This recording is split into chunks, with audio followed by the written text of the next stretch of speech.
Hi friends, എല്ലാവർക്കും മൂവ്മാനി മലയാളത്തിന്റെ പുതിയ എപ്പിസോഡിലേക്ക് വീണ്ടും സ്വാഗതം. മോഹൻലാലിനെ നായകനാക്കി ഭദ്രൻ സംവിധാനം ചെയ്ത് 1995 റിലീസ് ചെയ്ത് ഈ വർഷം റിലീസ് ചെയ്ത സ്ഫടികം എന്ന സിനിമയുടെ ട്രെയിലർ കണ്ടതിന് ശേഷം എനിക്ക് അതിൽ നിന്നും കണ്ടെത്താൻ സാധിച്ചിട്ടുള്ള കുറച്ച് കാര്യങ്ങളാണ് ഇന്നത്തെ എപ്പിസോഡിലൂടെ ഞാൻ നിങ്ങളുമായി ഷെയർ ചെയ്യാൻ ഉദ്ദേശിക്കുന്നത്. ഈ പറയുന്ന കാര്യങ്ങളെല്ലാം ശരിയായിട്ട് വരികയാണെങ്കിൽ തീർച്ചയായിട്ടും സിനിമ കാണുന്ന സമയത്ത് അതെല്ലാം നിങ്ങളുടെ ആസ്വാദനത്തെ ബാധിക്കാൻ ചാൻസ് ഉള്ള കാര്യങ്ങളാണ്. അതുകൊണ്ട് തന്നെ നിങ്ങൾ ഈ സിനിമ ഇതുവരെ കണ്ടിട്ടില്ലെങ്കിൽ ഇനി കാണണ്ട. ഇത്രയും വർഷമായിട്ട് നിങ്ങൾക്ക് ഈ സിനിമ കാണാൻ പറ്റിയിട്ടില്ല, ഇനി കാണണ്ട. അല്ല പിന്നെ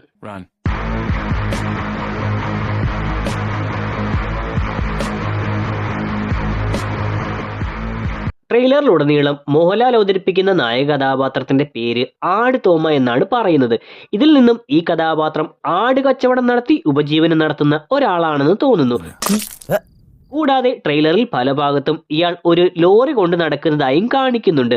സോ ലോറിയിൽ ആടുകളെ കയറ്റി കച്ചവടം നടത്തുന്ന ഒരു കഥാപാത്രമായിട്ടാകാം ഇയാൾ വരുന്നത്.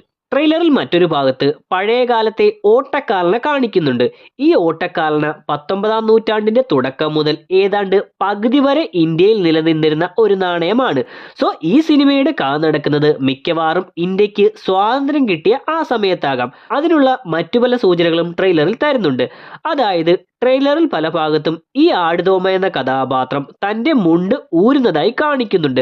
സോ ഇതൊരു നായക കഥാപാത്രമായതുകൊണ്ട് മിക്കവാറും ഇയാൾ ഉടുതുണി ഇല്ലാത്തവർക്ക് വേണ്ടി തന്റെ സ്വന്തം വസ്ത്രം ഊരിക്കൊടുക്കുന്നതാകാം ഇങ്ങനെ കാണിക്കുന്നത്.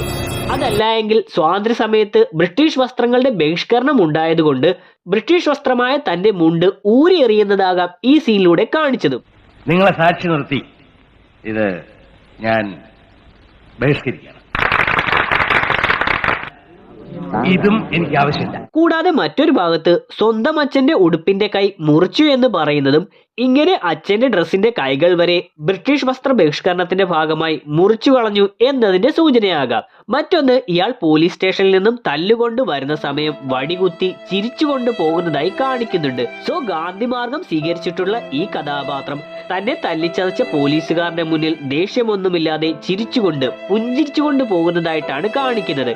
ഇതുപോലെ തന്നെ ഒരു സ്ത്രീയോടൊപ്പം ഇയാളെ പോലീസ് അറസ്റ്റ് ചെയ്തുകൊണ്ട് പോകുന്നതും ബ്രിട്ടീഷുകാർക്കെതിരെ ആ സ്ത്രീയുമായി ചേർന്നുകൊണ്ട് സായുധ സമരം നടത്തിയതിന് ബ്രിട്ടീഷ് പോലീസ് അറസ്റ്റ് ചെയ്ത് കൊണ്ടുപോകുന്നതാകാം അവിടെയും കാണിച്ചത്.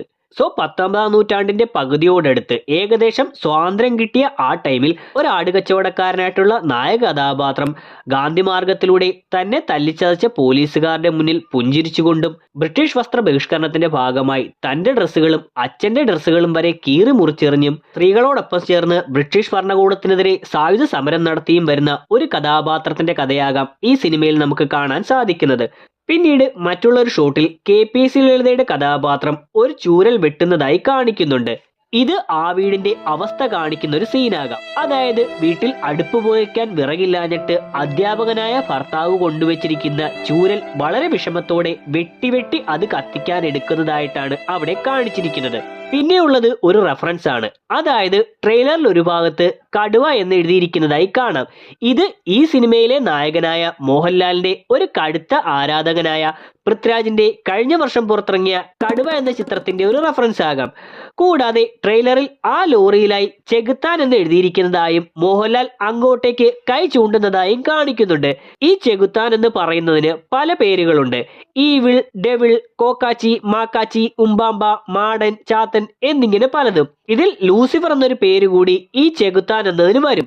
സോ ലൂസിഫർ 2 ഉടൻ വരുന്നു എന്ന അർത്ഥത്തിലാകാം മോഹൻലാൽ ആ പേരിലേക്ക് വിരൽ ചൂണ്ടി നിൽക്കുന്നതായി കാണിച്ചത്. സോ ഇത്രയുമാണ് എനിക്ക് വീഡിയോയിലൂടെ പറയാനുള്ളത്. ഈ പറഞ്ഞതൊക്കെ ശരിയാണോ എന്ന് എനിക്കറിയത്തില്ല, പക്ഷെ പറഞ്ഞൊന്നും തിരിച്ചെടുക്കൽ നടക്കത്തില്ല. എന്തു തന്നെയായാലും വീഡിയോയുടെ അവസാനിക്കുന്നു. സിനിമ വൻ വിജയമായി മാറട്ടെ. സിനിമയ്ക്ക് 1996 ഫിലിം ഫെയറിന്റെയും സംസ്ഥാന സർക്കാരിന്റെയും അവാർഡുകൾ കിട്ടട്ടെ എന്ന് ആശംസിക്കുന്നു. അടുത്തൊരു എപ്പിസോഡിൽ വീണ്ടും കണ്ടുമുട്ടുന്നവരെ ബൈ.